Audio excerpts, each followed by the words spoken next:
on avait pris la décision de construire une usine à Cholet, qui était une usine relais.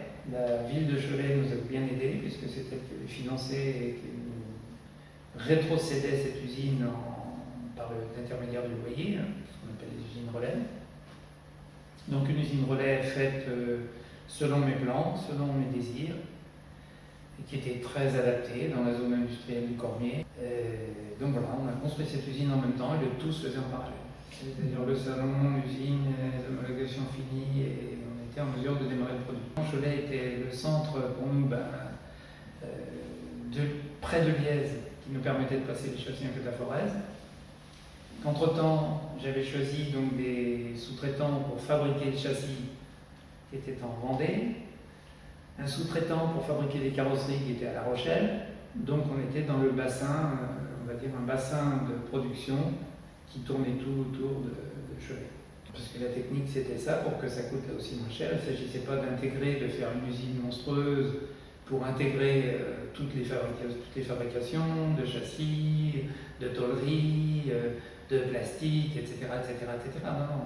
La technique c'était vraiment, je choisis le meilleur sous-traitant de polyester, le meilleur sous-traitant de châssis, le meilleur sous-traitant de fabrication de sièges, et moi je me contente d'assembler les voitures, c'est-à-dire de mettre des boulons. Je reçois des pièces toutes faites et je mets les boulons.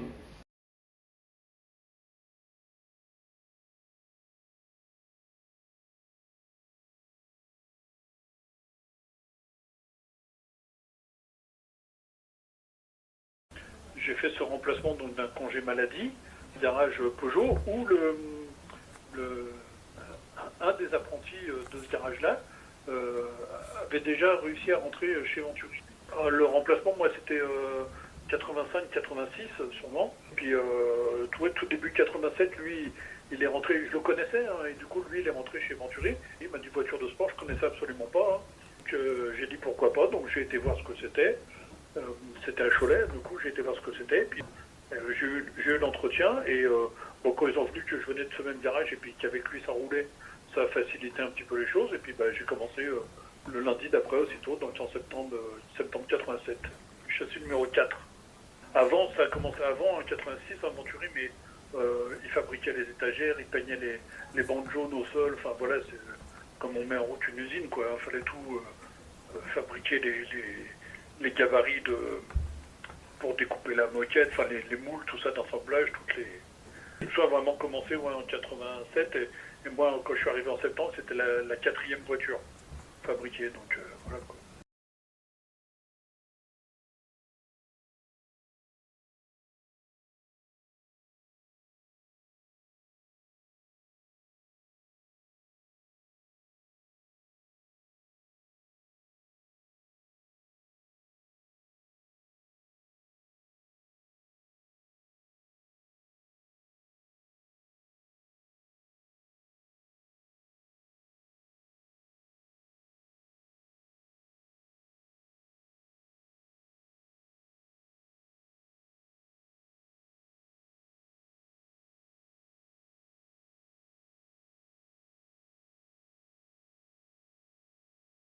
Je me rappelle de Claude Poirot qui, m'entendant râler, j'étais sous une voiture en train de faire le tunnel central, de passer tous les tuyaux. Alors, il y a des tuyaux de clim, il y a les tuyaux de direction assistée, il y a les tuyaux d'eau, il y a tout ce qu'il faut, les câbles de frein à main, tout ça, donc on ne peut pas y mettre la main. Et je râlais, et puis il enlève sa veste de costume, il prend un chariot là, de mécano, et il se met en dessous sous la voiture pour me montrer comment c'était et ce qu'il fallait, quoi. Donc et ça m'a bluffé quand même, quoi. À l'époque, pour moi c'était le PDG, c'était le concepteur de la voiture, mais c'était le PDG qui était là en costume, et c'était un samedi matin, il était là avec nous, et il n'a pas hésité à se mettre sous la voiture pour me montrer, quoi. Donc alors que j'avais rien demandé du tout, c'est juste que je devais sûrement bourgonner, quoi, et du coup il m'a voilà quoi, donc non, il a gagné, ce jour-là, il a gagné mon respect.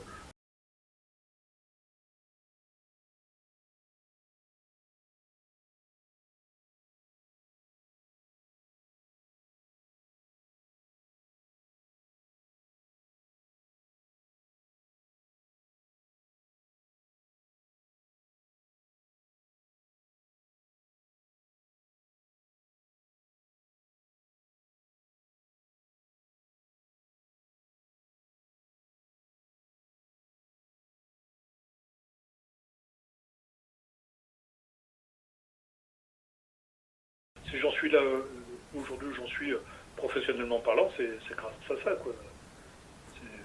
Donc, non, c'est ma deuxième famille, puis je suis attaché à la marque, vraiment, je suis très très fort attaché. Et après, sans être chauvin, vraiment, c'est vraiment une super voiture, quoi.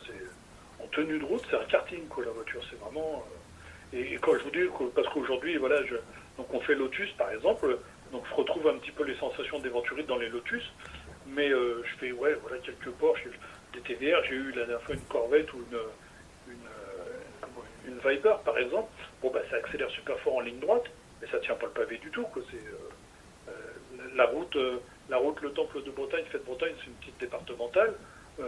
Avec une pente, je lâche pas le volant pour passer la vitesse parce que j'ai peur d'aller au tas, quoi. Voilà, parce que la route est chaoteuse. Et, voilà, alors que c'est vrai que sur une Venturi, ça arraille. Hein, on était voilà, une concurrente de Ferrari, Porsche en voiture française, quoi. C'était le petit clin d'œil sympa. On pensait pas du tout que ça allait aller jusqu'où ça a été, même si ça n'a pas été super loin, mais on pensait pas que ça allait monter en cadence comme ça quand même, quoi. Moi, ce que je me rappelle, c'est que, enfin, quand j'étais aux essais après plateau de retouche, j'avais vu un reportage à la télé où la personne chez Ferrari, qui était aux essais Ferrari, bah, elle avait fait l'école maternelle Ferrari, l'école primaire Ferrari. Enfin, elle avait fait voilà, toute sa carrière, l'apprentissage et tout chez Ferrari, quoi, pour en arriver là. Et moi, j'avais fait mon parcours à moi, pas super glorieux à l'école, et puis l'apprentissage pour éviter l'école, justement, et puis voilà, puis je m'en sortais, j'avais le même boulot que cette personne-là.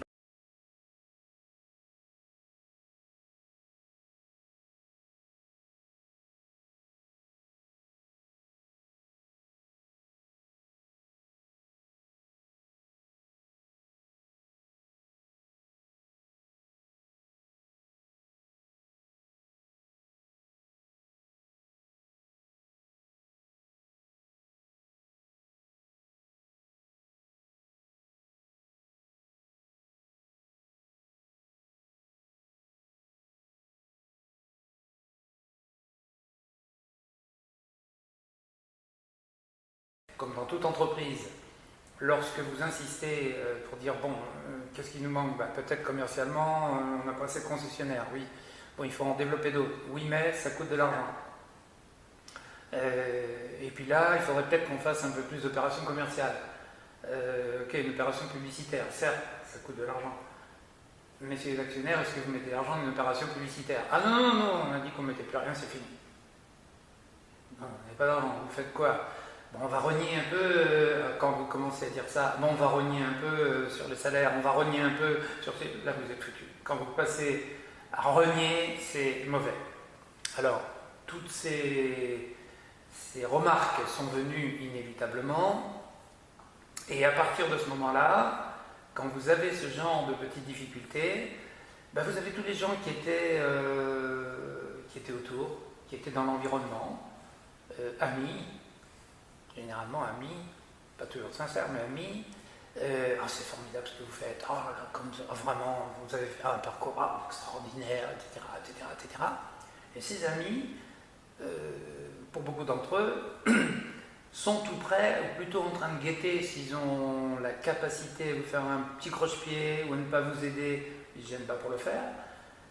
S'ils ont une capacité à tirer le tapis, comme on dit, ils le tirent, ils ne gênent pas pour le faire. Et puis comme ça, si vous en avez plusieurs qui agissent en même temps, parce qu'ils y voient effectivement un bout d'intérêt, en disant c'est quand même une belle opération, si vous pouvez tirer un peu vers moi, ce serait bien, etc., etc.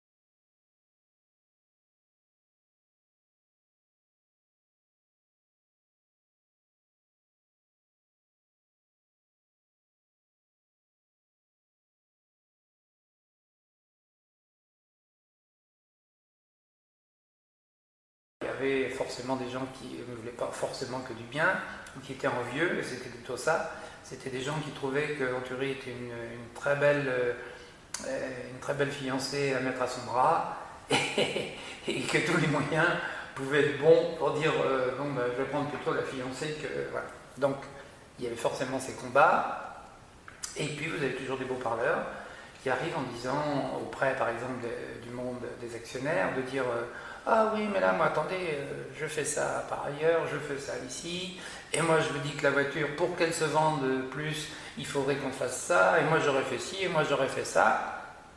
Deux solutions. Soit l'actionnaire qui est en face vous écoute et dit bah, vous êtes bien gentil, mon monsieur, mais ce qu'on fait actuellement, moi, ça me convient parfaitement, j'ai pas envie de changer. Soit vous captez la proposition en disant ah bon, vous auriez des idées? Ah ben oui, mais moi si j'aurais fait comme ci, j'aurais fait comme ça, et vous auriez vu, aujourd'hui c'est 400 voitures par an qu'on vendrait. Ah bon, vous êtes sûr? Ah ben je peux vous garantir. Ah bon, mais vous avez quoi comme preuve? Ben regardez, moi je connais monsieur Intel en Italie, je connais monsieur Intel là, et je peux vous dire que seulement sur un simple courrier, il m'achète 50 voitures comme ça. Ah bon, vous pourriez faire ça. Et ce genre de discours, bah, s'il tombe dans l'oreille attentive, et forcément, les gens ont toujours envie d'entendre des bonnes nouvelles, plutôt que des mauvaises, bah, toujours facile à accepter, mais des bonnes nouvelles comme ça qui permettraient de s'en sortir, pourquoi pas. Et notre actionnariat, qui était petit, qui était faible, et un peu, j'aime pas le terme, enfin un petit peu capitaliste, que c'est ça, quoi. Je dis, mais attendez, moi j'ai mis 100, c'est pour gagner 200, hein, c'est pas pour... voilà. Bon. Donc, prêts à entendre ce discours, ils se sont dit pourquoi pas. Et ils ont misé sur ce fameux discours tenu par un certain nombre de personnes, en disant bon, ben voilà, Claude, il faut qu'on ait une usine beaucoup plus grande, parce qu'avec tout ce qu'on va vendre, tu n'arriveras jamais à produire à Cholet. Vous rigolez, mais à Cholet, je produis le double, si vous voulez, 400 voitures, je produis 400 voitures ici, je sais ce que j'ai fait, et je sais le faire. Non, non, mais c'est pas assez prestigieux, ton compte, Cholet, il n'y a pas d'aérodrome pour faire venir les clients, il faut que les clients viennent en avion, donc on n'a pas d'aéroport. Voilà, très bien, bon. Donc Nantes, ce serait beaucoup mieux, parce qu'on a un aéroport, et puis on pourrait faire une très grande usine, et puis notre actionnaire principal pourrait venir avec son hélico personnel, parce que ce serait bien. Donc vous voyez le cheminement, vous construisez, vous envisagez un projet autour de la capacité avoir un héliport qui permette que votre actionnaire principal puisse venir se poser. Je ne vois pas les choses comme ça.